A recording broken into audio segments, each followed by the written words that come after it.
நீலகிரி, திருப்பூர், திண்டுக்கல், தேனி உள்ளிட்ட 10 மாவட்டங்களில் கனமழைக்கு வாய்ப்பு. வானிலை ஆய்வு மையம் தகவல்.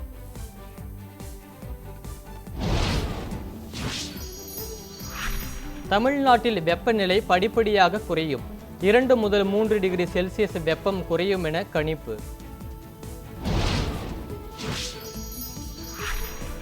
கூட்டணி கட்சிகளை நாங்கள்தான் அனுப்பி வைத்தோம் என்று பெருந்தன்மை பேசிவிட்டு அவர்களை ஏகவசம் பேசுவது எந்த வகை தன்மை? திமுக தலைவர் ஸ்டாலினுக்கு தாவேக ஐடி விங் கேள்வி. திமுகவில் இணைந்தார் விசிகவின் முன்னாள் எம்எல்ஏ பனையூர் பாபு. சென்னை அண்ணா அறிவாலயத்தில் நடைபெற்ற விழாவில் திமுக தலைவர் ஸ்டாலின் முன்னிலையில் ஐக்கியம்.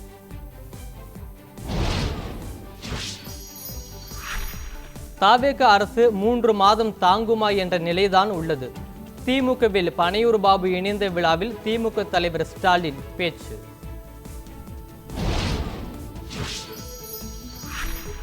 மதுபானங்களுக்கு கூடுதல் விலை வசூலிப்பது தடுக்கப்பட்டு எம்ஆர்பி முறைக்குள் கொண்டுவரப்படும். மதுவிலக்குத்துறை அமைச்சர் விக்னேஷ் பேட்டி. திருப்பரங்குன்றம் விவகாரத்தில் 2 ஆண்டுகளுக்கு முந்தைய நிலையே தொடரும் என்று அமைச்சர் கூறுவது ஏற்க முடியாது. பாஜக மூத்த தலைவர் தமிழிசை கருத்து.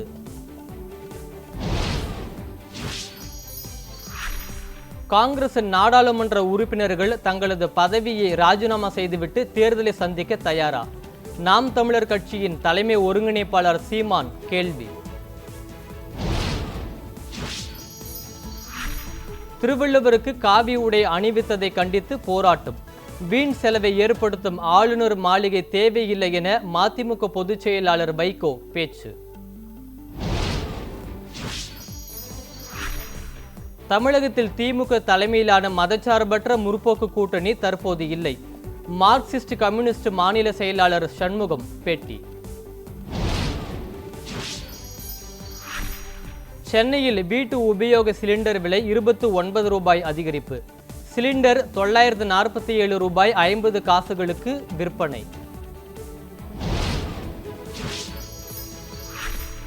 வீட்டு உபயோக சிலிண்டர் விலையை 29 ரூபாய் உயர்த்தியதற்கு தமிழ்நாடு காங்கிரஸ் தலைவர் செல்வ பெருந்தகை கண்டனம்.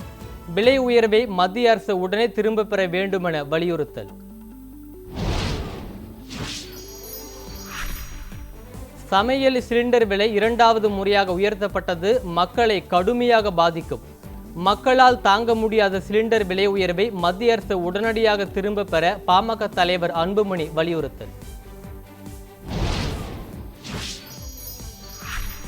தர்மபுரி உழவர் சந்தையில் விவசாயிகள் மற்றும் பொதுமக்களிடம் கோரிக்கைகளை கேட்டறிந்த பாமக எம்எல்ஏ சௌமியா அன்புமணி. காவிரி உபரி நீர் திட்டத்தை நிறைவேற்ற நடவடிக்கை என உறுதி.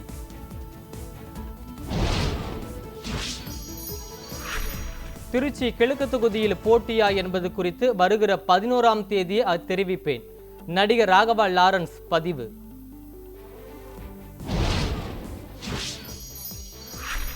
பெரம்பூரில் சூட்கேஸில் கிடந்த ஆண் சடலம். கொலை தொடர்பாக 2 பேரை கைது செய்து போலீசார் தீவிர விசாரணை. மாஞ்சோலை உள்ளிட்ட மலைப்பகுதிகளில் பெய்த மழையால் மணிமுத்தாறு தொடர்ந்து நீர்வரத்து. அருவியில் குளிக்க பொதுமக்களுக்கு தடை.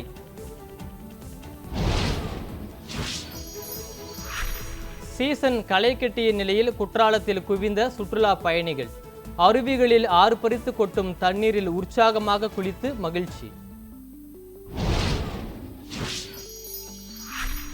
ஓசூர் கெலவரப்பள்ளி அணைக்கு நீர்வரத்து அதிகரித்துள்ள நிலையில் தென்பெண்ணை ஆற்றில் செல்லும் ரசாயன நுரை. விவசாயிகள் பொதுமக்கள் அச்சம். தஞ்சாவூரில் நடைபெற்ற 27 வைணவ ஸ்தலங்களின் நவநீத சேவை. ராஜ வீதிகளில் உலா வந்த பெருமாளை கண்டு தரிசித்த மக்கள். நீட் வினாத்தாள் கசிந்ததாக வெளியான தகவல் உண்மை இல்லை என தேசிய தேர்வு முகமை விளக்கம். மோசடி கும்பலின் வலையில் மாணவர்களும் பெற்றோரும் சிக்க வேண்டாம் என வேண்டுகோள்.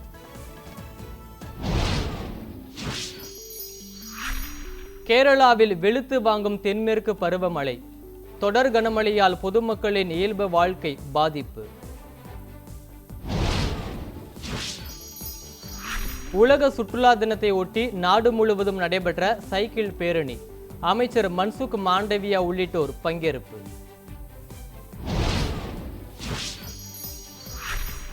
T20 போட்டியில் விளையாட இங்கிலாந்து அயர்லாந்து சுற்றுப்பயணம் மேற்கொள்ளும் இந்திய அணி. இளம் அதிரடி வீரர் வைபவ் சூரியவன்சி IPL லக்னோ அணியின் சிறப்பாக பந்து வீசிய பிரின்ஸ் யாதவுக்கு வாய்ப்பு. ஜப்பான் தலைநகர் டோக்கியோவில் WR மகளிர் செஸ் டூர் போட்டியில் வெற்றி பெற்ற வைஷாலி முன்னணி வீராங்கனையை வீழ்த்தி அசத்தல்.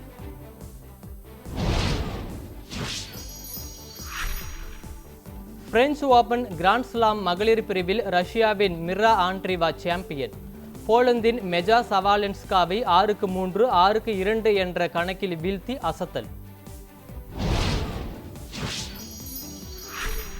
நெடுஞ்சாலை, மரியான் உள்ளிட்ட படங்களில் நடித்த மலையாள நடிகர் சலீம் குமார் உடல்நலக்குறைவால் காலமானார். மலையாள திரையுலகிற்கு ஈடு செய்ய முடியாத இழப்பு என திரைப்பிரபலங்கள் இரங்கல். அமெரிக்காவில் மர்ம நபர்களால் இந்தியர் சுட்டுக்கொலை. கொலை சம்பவம் குறித்து போலீசார் தீவிர விசாரணை. ஈரானின் 2 ட்ரோன்களை சுட்டு வீழ்த்தி அமெரிக்க படைகள். இரு நாடுகளுக்கு இடையே போர் நிறுத்தம் ஏற்படுமா என எதிர்பார்க்கப்படும் நிலையில் பரபரப்பு.